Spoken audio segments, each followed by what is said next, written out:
நண்பர்கள் அனைவருக்கும் வணக்கம். Safety for every one channel சார்பாக வெங்கட். இன்னைக்கு வீடியோவில் நான் உங்களுக்கு சில இன்ஃபர்மேஷனை ஷேர் பண்ண போகிறேன். அதாவது ப்ரொட்ரூஷன் ஹசார்ட் அப்படின்னா என்ன, அதனால ஏற்படக்கூடிய விளைவுகள் என்ன, அதுக்கு என்ன மாதிரியான சேஃப்டி மெஷர்ஸ் எடுக்கணும் அப்படிங்கிறத பற்றி தான். ஸோ இந்த வீடியோ போடுறதுக்கு நான் மெயின் காரணம் என்னன்னு பார்த்தீங்கன்னா, இது ஒரு உண்மையான இன்சிடெண்ட்டை பேஸ் பண்ணது. அது இன்சிடெண்ட் என்ன அப்படிங்கிறத பற்றி நான் அந்த ஒரு டிஸ்கிரிப்ஷனில் ஒரு லிங்க் கொடுக்குறேன். இது பாலிமர் நியூஸில் வந்த ஒரு நியூஸு.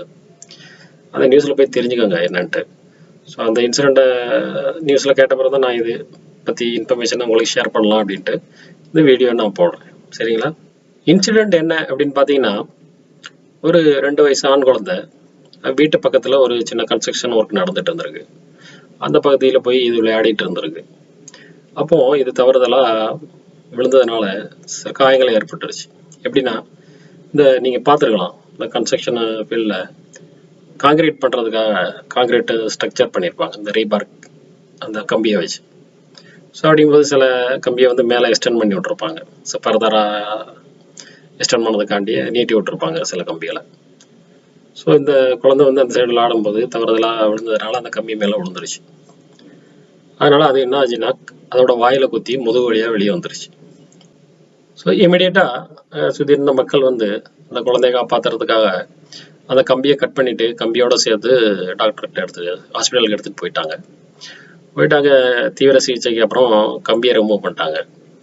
பட் குழந்தைக்கு எந்த உயிர் ஆபத்து இல்லை, பட் சீரியஸாக இருக்குது அப்படிங்கிற மாதிரி நியூஸ் வந்து அந்த அளவுக்கு தான் சொல்லியிருக்கு. அதுக்கப்புறம் குழந்தையோட நிலைமை என்ன அப்படிங்கிறத பற்றிலாம் ஒன்றும் சொல்லலை. சரி, நம்ம ப்ரே பண்ணுவோம் அந்த குழந்தைய நல்லபடியாக வீட்டுக்கு வரணும் அப்படின்னு சொல்லிட்டு. இந்த மாதிரி சம்பவங்கள் வந்து நீங்கள் நிறைய கேள்விப்பட்டிருக்கலாம். நான் கூட நிறைய கேள்விப்பட்டிருக்கிறேன். கன்ஸ்ட்ரக்ஷன் ஃபீல்டில் தான் அந்த மாதிரி நடக்க வாய்ப்பு இருக்குது. ஏன்னா அந்த ரீபார் கம்பி வந்து காங்கிரீட் ஸ்ட்ரக்சருக்காக ரெடி பண்ணுவாங்க. ஸோ கன்ஸ்ட்ரக்ஷன் ஃபீல்டில் இந்த மாதிரி கம்பி எக்ஸ்டெண்ட் பண்ணி விட்ருக்கிறது நிறையா இருக்கும்.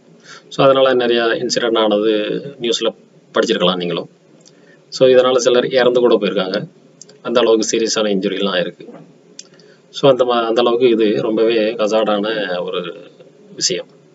சரி, இந்த மாதிரி இன்சிடெண்ட் ஆகாமல் இருக்கிறதுக்கு என்ன மாதிரி சேஃப்டி மெஷர்ஸ் கொடுக்கலாம், அதை கண்ட்ரோல் மெஷர்ஸ் கொடுக்கலாம் அப்படின்னு பார்க்க போனால், பொதுவாக அந்த மாதிரி நீட்டி விட்டுருக்க கம்பிக்காக மஷ்ரூம் ஹெட்டட் கேப் அப்படின்னு சொல்லிட்டு ஒன்று உண்டு.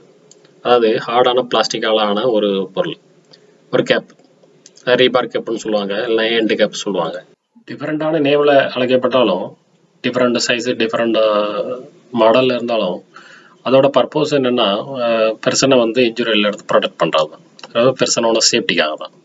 ஸோ இந்த மாதிரி கேப் வந்து டிஃப்ரெண்ட் சைஸில் கிடைக்கும். அதாவது ரீபாருக்கு தகுந்த டிஃப்ரெண்ட் சைஸ், அதாவது 4 இன்ச்சு 1/2 இன்ச்சு அந்த மாதிரி சொல்கிறாங்க இல்லையா. ஸோ இந்த மாதிரி டிஃப்ரெண்ட் சைஸுக்கு தகுந்தாலும் கிடைக்கும். ஸோ அதை ஃபிக்ஸ் பண்ணிட்டாங்கன்னா டைட்டாக, சப்போஸ் ஆக்சிடென்டாலாம் ஒரு ஒர்க்கர் அது மேலே ஃபால் ஆகிட்டா கூட இன்ஜுரி ஆகிறதுக்கு வாய்ப்பு கிடையாது.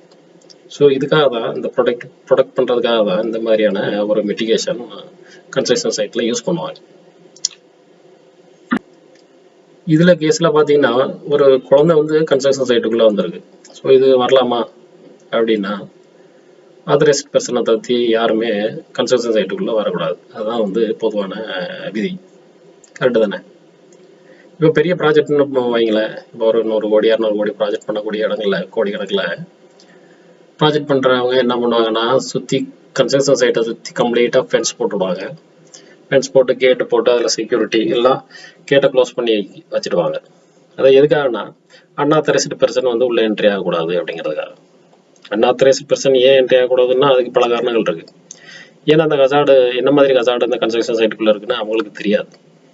ஏன்னா ஒர்க்கராக உள்ள வரவங்க ஃபஸ்ட்டு சேஃப்டி இன்டெக்ஷன்லாம் எடுத்துகிட்டு தான் ஒர்க் பண்ண போகிறதுனால அவங்களுக்கு எல்லா ஹசார்டும் தெரியும். ஸோ அன்ஆத்தரைஸ்ட் பர்சனாக உள்ள என்ட்ரி அவங்களுக்கு தெரியாது.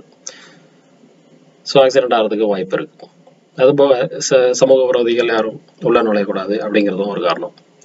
ஏன்னா அவங்க வந்துட்டு உள்ள ஏதாவது ஃபயர் ஏதாவது பண்ணிட்டாங்கன்னா அது பெரிய டேமேஜ் தானே.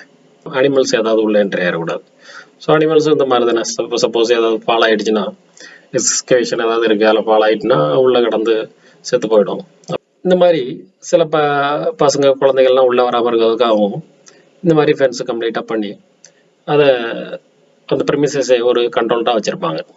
பெரிய பெரிய ப்ராஜெக்டில் பண்ணுற மாதிரி இந்த சிறிய ப்ராஜெக்டான சின்ன வீடுகள் கட்டுறது அந்த மாதிரி ப்ராஜெக்ட்லலாம் இந்த மாதிரி ஃபென்ஸ் போட்டு செக்யூரிட்டி வச்சு ஃபெசிலிட்டி கொடுக்குறது அப்படிங்கிறது கொஞ்சம் சாத்தியமில்லாதது தான்.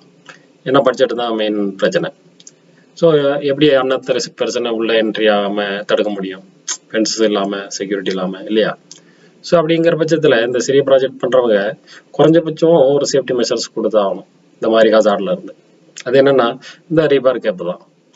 குறைஞ்சபட்சம் இந்த ரீபார் கேப்பாவது வாங்கி அதில் ஃபிக்ஸ் பண்ணுறது அவசியம். ஏன்னா ரீபார் கேப்புங்கிறது அது ஒன்றும் பெரிய பட்ஜெட் கிடையாது. அது ஒரு பீஸ் பார்த்தீங்கன்னா மொத்தமாக வாங்கினீங்கன்னா ஒரு 10 ரூபாயோ 15 ரூபா தான் வரும் ஒரு பீஸு. ஸோ ஒரு 100 பீஸ் 200 பீஸுன்னு வாங்கி வச்சுக்கிட்டா முக்கியமான இடங்கள்ல யாரும் ஃபால் ஆனால் அதில் காயம் ஏற்படக்கூட மாதிரியான இடங்கள்ல மட்டும் அதை ஃபிக்ஸ் பண்ணிக்கிட்டா சப்போஸ் தவறி விழுந்தா கூட யாருக்கும் இன்ஜுரி ஆகிறதுக்கு வாய்ப்பு இல்லை. ஸோ இது அந்த அதில் ஒர்க் பண்ணுறவங்களுக்கும் சேஃபு. அதே மாதிரி அன்ஆத்தரைஸ் பிரச்சனை யாராவது வந்துட்டாங்களோ இல்லை அனிமல்ஸ் ஏதாவது என்ட்ரி ஆகிட்டனாலோ அது எது விழுந்து அது காயம் ஏற்படாமல் இருக்கிறதுக்கு இது மஷ்ரூம் ஹெட் ரீபார் கேப் யூஸ்ஃபுல்லாக இருக்கும். ஸோ இந்த நியூஸை பார்த்ததுனால இந்த ஹசார்டை பற்றி உங்களுக்கு ஷேர் பண்ணணும்னு நினச்சேன். ஸோ சேஃப்டி ப்ரொஃபஷனில் இந்த ஹசார்டு என்ன அதை பற்றின இது தெரிஞ்சிருக்கணும். ஸோ சேஃப்டி ப்ரொஃபஷன் மட்டும் இல்லை, கன்ஸ்ட்ரக்ஷன் இண்டஸ்ட்ரியில் ஒர்க் பண்ணுற எல்லாருக்குமே இதை பற்றின அவேர்னஸ் இருக்கணும். ஒர்க்கராக இருக்கட்டும், சூப்பர்வைசராக இருக்கட்டும், இன்ஜினியராக இருக்கட்டும், எல்லாருக்கும் இந்த அவேர்னஸ் கண்டிப்பாக அவசியம். ஸோ அதனால தான் இந்த வீடியோ நான் ஷேர் பண்ணுறேன். ஸோ வீடியோ பிடிச்சிருந்தீங்கன்னா லைக் பண்ணுங்கள், டவுட் எதாவது இருந்தால் கமெண்ட் பண்ணுங்கள், ஷேர் பண்ணிக்கோங்க, சப்ஸ்கிரைப் பண்ணிக்கோங்க. நன்றி.